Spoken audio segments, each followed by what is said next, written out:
जयपुर में एक व्यक्ति रहते थे, उनका नाम था घाटम। घाटम नाम था।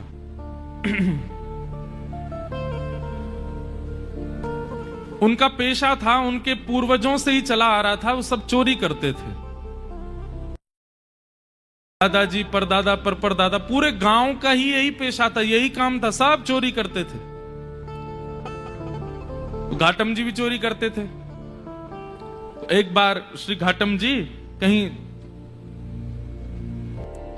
एक बार रात में बैठे थे चोरी करने के लिए, तो उस दिन कोई व्यक्ति तो मिला नहीं उनको मालदार, लेकिन झोला लिए हाथ में और जटाएं बांध करके कोई संत वहां से जा रहे थे। घाटम जी बेचारे 2 दिन से तो उनको कुछ चोरी हुई नहीं थी, फिर भी मन में विचार करने लगे, तो महात्मा है, इनकी क्या चोरी करूं मैं, कोई बात नहीं, चोरी नहीं करता हूं, प्रणाम कर लेता हूं जाके। और घाटम जी उनके मार्ग पर आ गए और अर्धरात्रि का समय, घनघोर अंधेरा, प्रणाम किया। महात्मा रुक गए, बोले अरे खुश रहो वत्स, क्या नाम है, नाम आदि पूछा, कहां रहते हो, स्थान बताया, क्या करते हो। घाटम जी बोले मैं चोरी करता हूं। महात्मा को यह बात बड़ी बढ़िया लगी कि इसने छुपाया नहीं मुझसे, सत्य बोला। बोले चोरी क्यों करते हो भाई, चोरी डकैती करना ही अच्छी बात नहीं है, मत किया करो, अच्छा काम नहीं है। बोले महाराज काम तो अच्छा नहीं है मैं जानता हूं, पर ये तो मेरे परिवार का पेशा है, मेरे पूर्वजों से चली आ रही है चोरी, हमारा परिवार इसी में ही निपुण है, मेरा बेटा है अभी 5 साल का, उसको भी तैयारी करा रहा हूं मैं। महात्मा बैठे बैठे, संत का स्वरूप है, वो जहां जाए अगर दिख रहा है कि कुछ दूषित स्थान है, दिख रहा है कि इसके अंदर कुछ कमियां हैं, उसको सुधार करे, इसीलिए वो संत बना है, इसीलिए वो साधु बना है। महात्मा को चिंता हो गई, बोले अगर मैं इसको कुछ सिखा करके नहीं गया और इसका जीवन परिवर्तित करके नहीं गया, तो इस मार्ग से निकलना मेरा दुष्कर हो जाएगा। ठाकुर जी ने मुझे इस मार्ग से भेजा है, इसका मतलब ठाकुर जी चाहते हैं कि इसको मैं कुछ बताऊं। बोले सुनो एक घाटम, तुम चोरी मत किया करो, तुम छोड़ दो चोरी। बोले महाराज जिसके रग रग में, जिसके रक्त में चोरी हो, वो कैसे छोड़ सकता है। अरे हम तो ऐसे हैं, परिवार में भी हम लोग रोटी भी पानी हो तो हम चोरी करके ही पाते हैं, हम रसोई में मांगते नहीं रोटी दे दो, हम वहां भी चुपके से ही जाते हैं। इतना ज्यादा हम लोगों में चोरपन घुस चुका है कि अब ये निकल नहीं सकता। महात्मा थोड़े व्याकुल थे, तो घाटम जी बोले भगवान आप देखिए व्याकुल मत होइए, मैं भी विवश हूं कि मैं नहीं छोड़ सकता चोरी, पर हां चोरी के अलावा जो कहोगे वो करूंगा। चोरी तो मैं करूंगा, लेकिन उसके अलावा आप जो कहोगे वो मैं अपने जीवन में उतार लूंगा, उस आज्ञा को मैं सर्वोपरि मानूंगा, बस चोरी को छोड़ने को मत कहो, चोरी के साथ साथ जो कहोगे मैं करूंगा। महात्मा ने विचार किया, महात्मा बोले ठीक है 4 बातें लिखो। सबसे पहली बात, तुम सत्य बोलोगे। घाटम जी बोले ठीक है, आज के बाद चाहे कुछ हो जाए मैं सत्य ही बोलूंगा। दूसरी बात लिखो, संत जनों का खूब सम्मान करोगे, आदर करोगे। बोले जी महाराज जी। तीसरी बात लिखो, जो भी लाओगे घर में, चाहे चोरी करके लाओ, चाहे प्रेम से लाओ, कमा के लाओ, सबसे पहले ठाकुर जी को निवेदित करोगे, उसके बाद स्वीकार करोगे। बोले जी। और चौथी और अंतिम बात, कहीं मंदिर दिख जाए, मठ दिख जाए, आश्रम दिख जाए, संत दिख जाए, 100 काम छोड़ के चोरी करके भाग रहे हो, सिपाही पीछे पड़े तो भी रुकोगे, प्रणाम करोगे, फिर जाओगे। घाटम बोला जो आज्ञा। अब ये 4 बात मेरे लिए अध्यादेश हैं, आदेश नहीं है, अध्यादेश है। चाहे दुनिया इधर उधर हो जाए, मैं इन 4 बातों को कभी नहीं छोड़ूंगा। संत बोले ठीक है। अब देखो गुरु आज्ञा कितनी बड़ी होती है, ये कोई लिखी हुई कथा नहीं है, ये असली कथा है। आज भी घाटम जी का वहां घर है, आज भी उनका वंश है वहां पर, और इनका जो मतलब कुल गोत्र था, हमारे राजस्थान की तरफ मीणा होते हैं, वो इन्हीं के ही, उन्हीं परिवार में से थे। तो घाटम जी ने अपने गुरु की आज्ञा मान ली, बोले 4 बातें मुझे करनी है। एक बार कुछ संतों की टोली जा रही थी, घाटम जी ने देख लिया, दौड़ करके गए, चरणों में निवेदन किया मेरे घर आ जाइए, प्रसाद पा लीजिए। संत बोले ठीक है। अब घर पहुंच गए, अब पत्नी से कहा 5 मूर्ति आई हैं, भोजन बनाओ। बोले 5? हम 2 के लिए तो भोजन नहीं है, 5 को कैसे पवाऊं मैं? घाटम जी बोले गुरु आज्ञा निरर्थक हो जाएगी, मुझे कैसे भी इनको 5 को प्रसाद तो पवाना है। घाटम जी ने देखा कि पड़ोस में एक कोई व्यक्ति रहता, उसके पास में उसके गेहूं अनाज आदि का भंडार है, थोड़ा चोरी करके ले आता हूं, उससे बना के इनको पवा देंगे, गुरु आज्ञा पूरी हो जाएगी। गुरु जी ने यही तो कहा है कि संतों की सेवा करो, अब कैसे भी करो, चोरी करके करो चाहे कुछ करो। दौड़ करके गए, वहां से कुछ अनाज आदि ले आए, घर पर ला करके प्रसाद बनवा करके पवा दिया। घाटम जी की चिंता हो गई कि आज सवेरे बारिश हुई थी और मैं चोरी करके लाया हूं तो निश्चित मेरे पैरों के चिन्ह बन गए होंगे, और उसको यदि पता चल गया कि मैंने चोरी किया, वो घर आ जाएगा, मुझे पकड़ करके ले जाएगा, आदि आदि मन में ये विचार करने लगे। लेकिन मैंने तो गुरु आज्ञा के वश होकर के किया ना।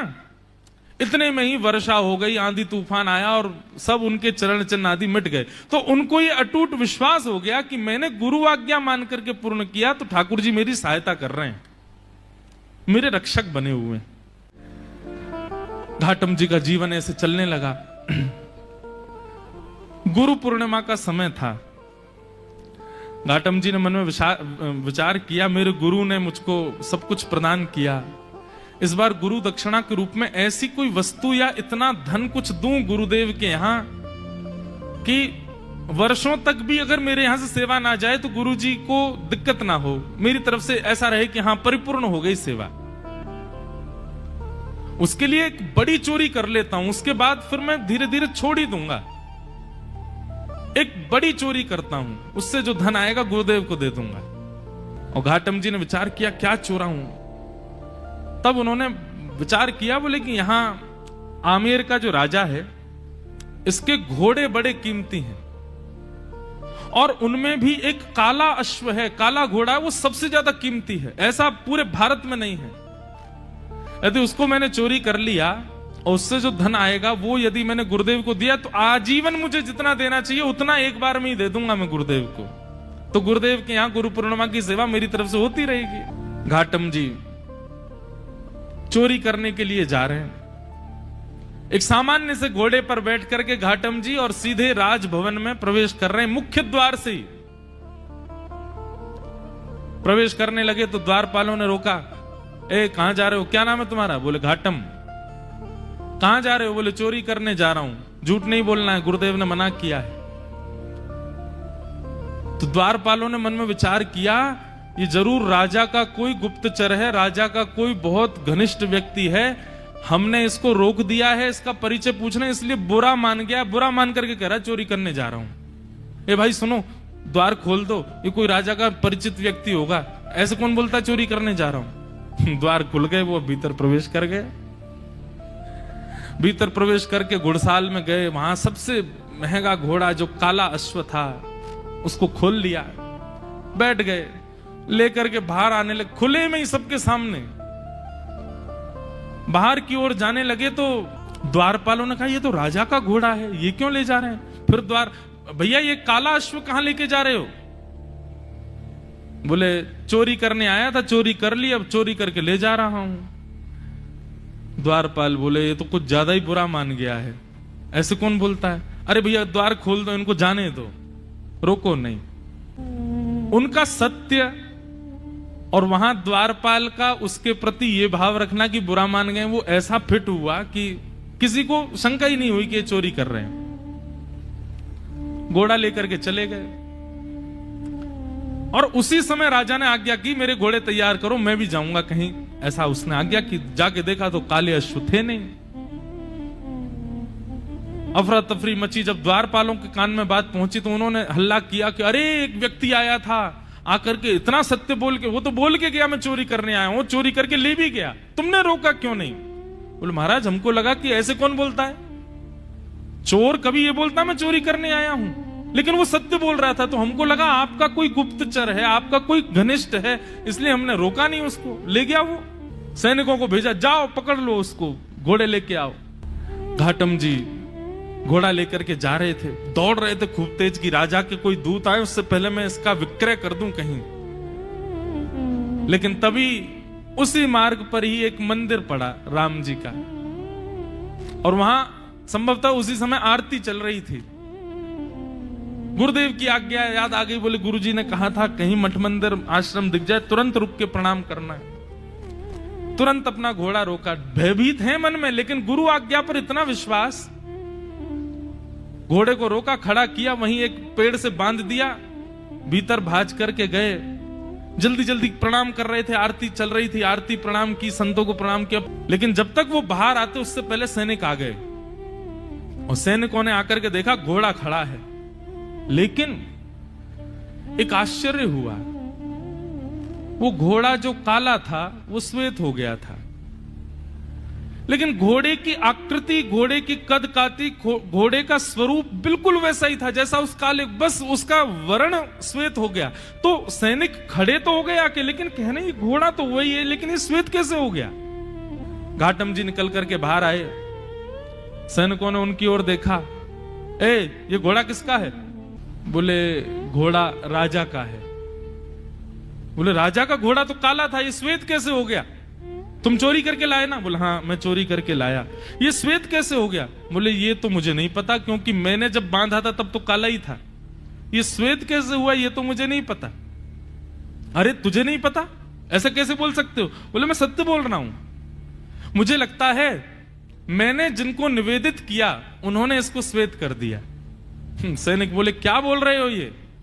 बोले हाँ मैं जो भी चीज लाता हूं पहले ठाकुर जी को निवेदित करता हूं। तो शायद ठाकुर जी श्याम वर्ण के हैं, उन्होंने सोचा होगा श्याम वर्ण के घोड़े पे मैं बैठूं दिखूंगा ही नहीं, इसलिए उन्होंने श्वेत कर दिया।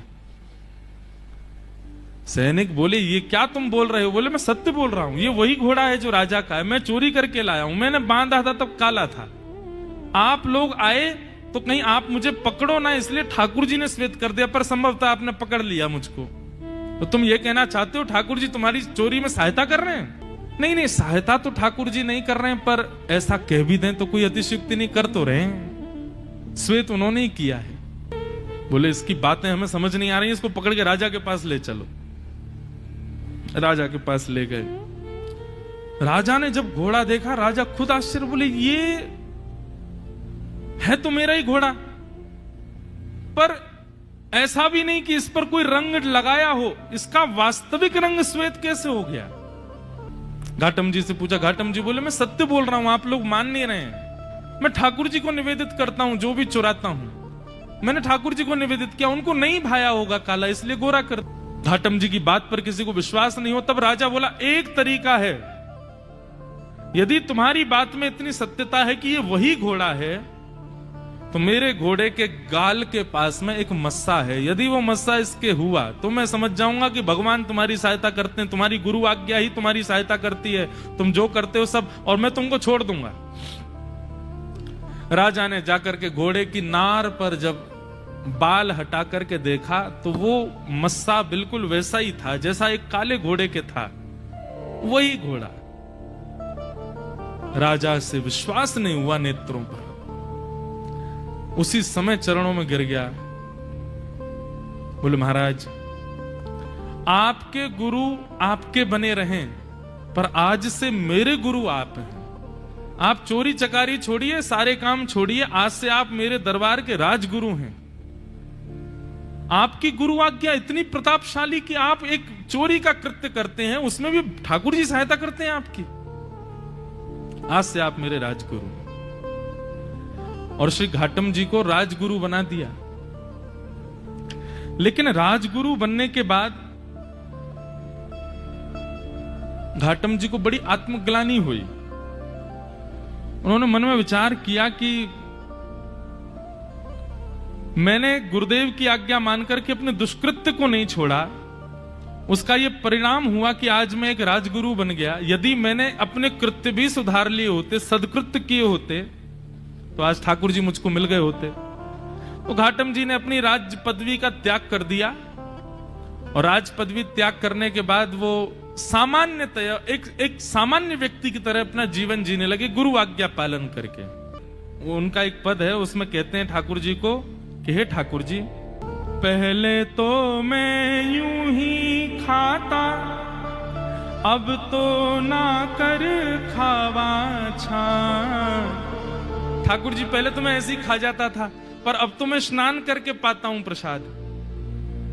गल में माला माथे पे तिलक, थारे निमित्त लगावा छा, महाने तो ऐता कर दीना, थाने की ना काई।